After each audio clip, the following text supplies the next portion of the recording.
Salut la compagnie, c'est Jules Melon et aujourd'hui dans un ciné critique, comme je l'avais promis il y a environ 6 mois lorsque j'ai évoqué le Pacific Rim de Guillermo del Toro, je vais vous parler de sa suite sortie en 2018, Pacific Rim Uprising, réalisé par un monsieur qui faisait ici son premier long métrage et qui n'en a pas fait d'autre depuis, Stephen S. DeKnight, et avec au casting quelques retours, notamment Rinko Kikuchi qui reprend son rôle de Mako Mori. Il y a également Charlie Day et Burn Gorman qui interprètent deux docteurs scientifiques. Par contre, Charlie Hunnam, il n'est pas là, non. Et Idris Elba non plus, mais ça, on peut comprendre hein, si vous avez vu le premier film. Par contre, son personnage avait eu un fils, visiblement, et celui-ci est interprété par John Boyega, qui sortait donc du Star Wars, le réveil de la Force, on va peut-être y revenir. À ses côtés, Scott Eastwood, oui, le fils de Clint, et la jeune Kylie Spaney.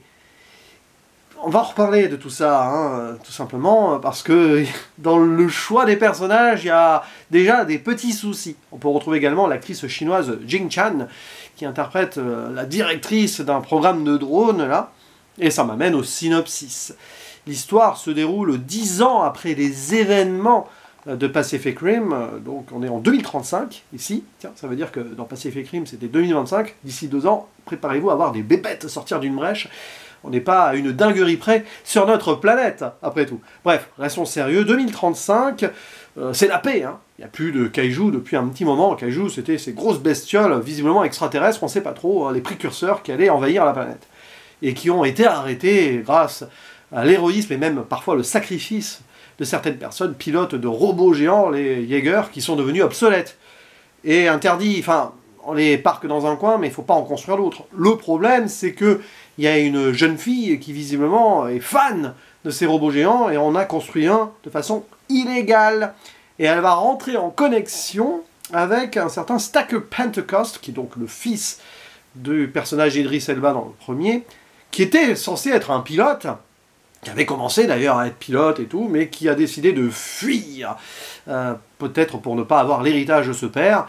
Mais déjà, sur ce début de film, je me posais la question, on parlait de son fils au personnage d'Idris Elba. Bon, il y a cette fille adoptive, hein, donc jouée par l'actrice japonaise dont j'ai plus le nom sous les yeux, mais c'est pas grave. Mais je crois pas qu'on évoquait le fils. Bon, c'est peu importe, peu importe. Après tout, il fallait faire une suite, ils ont fait une suite.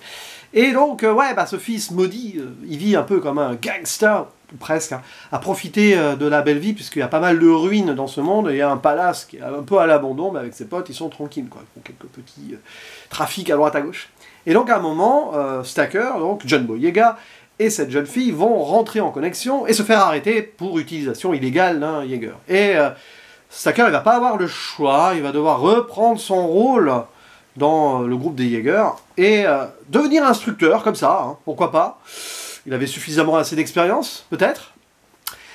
Et incorporer la jeune fille, là, au lieu de la mettre en prison, elle va être mise au milieu des cadets, et lui va donc donner des cours à ceux-ci pour qu'ils deviennent des pilotes. Mais quelque part, pourquoi? Il n'y a plus de menace. Bon, vous voyez, déjà, c'est un peu bancal hein, sur la base. Mais en vrai, comme c'est un peu obsolète, ce système international veut remplacer les Jaeger par des drones. Donc, aspect économique derrière, remplacement technologique, mais une autre menace va peut-être naître de cela. Et à un moment, on va peut-être retrouver nos kaiju, plutôt en deuxième partie de film, pour qu'il y ait des grosses bastons entre les robots et les kaiju, hein, parce que c'est ça Pacific Rim. Mais ceux-ci sont ramenés peut-être par des humains. C'est ça le problème, c'est que quelque part la menace, au-delà même de ces extraterrestres, on ne sait pas trop de ces monstres, c'est la folie humaine et une certaine fascination pour ces kaiju. On avait un petit peu ça dans le premier film, ce qui explique aussi l'évolution d'un personnage. Je ne vais pas trop en dire plus, mais il y a un méchant dans le film. Bon, oui, c'est le vrai méchant du film, quelque part. Ouais, on peut comprendre l'idée. Sauf que c'est un film que je considère comme étant inconséquent. C'est pas mauvais, attention, hein. Disons que ça se déguste sans grande saveur, c'est assez moyen. Mais est-ce que ça se justifiait en tant que suite du premier? Parce que, techniquement, ici, on reprend beaucoup des éléments du premier, en rapportant des choses un peu forcées, je trouve, avec du cahier des charges de l'époque 2017-2018.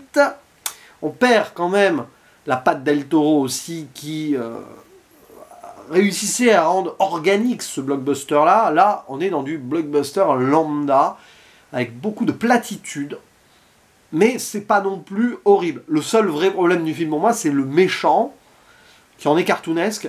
On comprend, oui, il a été un peu embrigadé malgré lui par sa fascination. Ouais, ok. C'est le seul vrai lien qu'avec le premier film, finalement, quand on y pense. Parce que bon, même si ça reprend beaucoup de ficelles du premier film, notion de sacrifice, de deuil, on veut pas reprendre l'héritage, mais quand même, parce que finalement, hein, bon, sinon, hein, on meurt tous. Grosso modo, c'est un peu ça l'idée, hein. Je simplifie. Ouais, c'est très impersonnel. La mise en scène en soi n'est pas horrible, mais il n'y a rien, quoi. Puis même dans les combats, c'est pas moche, par contre. On essaye de reprendre l'artisanat du premier film, mais on en voit peu, et c'est pas très marquant, quoi. Y compris dans les créatures qui reviennent, à un moment, on n'a pas vraiment le côté féerique, monstrueux, si vous voulez, hein, à la Del Toro. C'est un peu fade, quoi. Et puis, ben, on est quand même dans cette époque, 2018. Là, on est dans une transformerisation. Oui, la saga Transformers, que j'aime pas trop. Hein. Je me suis quand même farci tous les films, j'ai fait des vidéos pour chacun d'entre eux, mais y compris le nouveau au cinéma il y a quelques jours. Mais on est dans du Transformers par moment avec les Jaeger, on perd quelque chose du coup. Et on est un an après le Star Wars Réveil de la Force. Et pourquoi je fais ces parallèles-là? Parce que le personnage de Amara, donc la jeune fille, là, qui est toute seule, qui se débrouille, qui est bonne en mécanique, bah, c'est un peu Rey Skywalker, quand même. Et quand on la voit interagir avec un personnage qui est joué par John Boyega, Finn dans Star Wars, eh ben, tu vois quand même l'idée derrière. C'est un peu une uniformisation cahier des charges du truc, et ça rend la chose très banale et impersonnelle. Et je vais même aller plus loin, il y a le Transformers de 2017, pareil, on a aussi cette jeune fille débrouillarde, un peu toute seule, qui est avec son robot. Bon, vous voyez, c'est quand même assez frappant. Alors, je ne sais pas entre quelles mains le scénario est passé, s'il y a eu de l'influence et tout, mais vous voyez, il y a ce pattern-là qui revient, et c'est un peu embêtant, parce que du coup, on perd vraiment de l'originalité du premier, qui en soi était quand même inspiré par Neon Genesis Evangelion, Godzilla, tout ça, mais il y avait quelque chose. Là, bah, c'est dans une... ouais, c'est lisse, quoi. Et c'est l'histoire en tant que telle, bon, on peut comprendre l'idée, l'humain peut être quand même la vraie menace au final, bon, après on ressort les monstres. On essaye de nous anticiper cela de façon pas trop subtile. Il y a une manifestation de gens à Sydney, on voit qu'il y a des pro-kaiju, c'est-à-dire qu'il y a des gens qui sont fascinés, et ça annonce ce qui va se passer après, ok. Histoire de cerveaux, regardez là, ouais, des cerveaux de kaiju, bon, ok. Ça a un petit peu forcé, artificiel, mais j'ai envie de dire pourquoi pas. Et après, bah, ouais, l'idée derrière, l'origine, pourquoi ils sont là, tout ça, on n'en sait pas beaucoup plus. Et en fait, déjà que je reprochais ça au premier film, mais là c'est encore pire, la psychologie et le développement des personnages, c'est du zéro. Zéro. C'est vraiment dommage, vraiment. Le fils qui veut pas ressembler au père, mais quand même, c'est le fils du père, donc, voilà. La fangirl, jeune fille qui va être super contente d'être parmi les cadets, elle va pas être acceptée parmi ceux-ci, parce que, attention, elle vient de nulle part, hein. Discours social peut-être, avec un feeling vaguement à la Starship Troopers peut-être, on essaye de nous vendre ça, mais il n'y a pas vraiment de menace à ce moment-là, donc c'est un peu bizarre. Et ouais, c'est un film qui sera très vite oubliable, hein, en ce qui me concerne, très moyen, avec une musique qui est assez factuelle aussi, qui est pas nulle, hein, mais j'ai rien retenu. Je regarde le compositeur au passage, alors ils sont deux, Lord Balfe, qui quand même, bon, ouais, il fait beaucoup de trucs dans ce genre, et John Paesano, ça me dit quelque chose, j'ai pas vérifié ce qu'ils ont fait, mais peu importe. Non, c'est un film, voilà, j'en parle parce que j'avais envie de le voir, mais c'est très dispensable, voilà.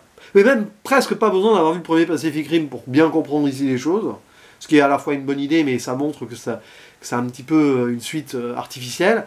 Mais franchement, si vous n'avez pas vu ce film et que vous n'avez pas vu Pacific Rim, voyez Pacific Rim, ça c'est déjà sûr. Bon, après, si vous voulez voir cette suite, pourquoi pas, après tout. Tranquillement, entre potes, une soirée où vous savez pas quoi faire, ok. Mais voyez le premier Pacific Rim, parce que même si j'en suis pas grand fan du tout, il y a quand même quelque chose ici qui n'est pas là. Mais bon, c'est pas grave. Bref, à vous la parole. Que pensez-vous de ce Pacific Rim Uprising? On en discute en commentaire, et il ne me reste plus qu'à vous dire à la prochaine. Ciao.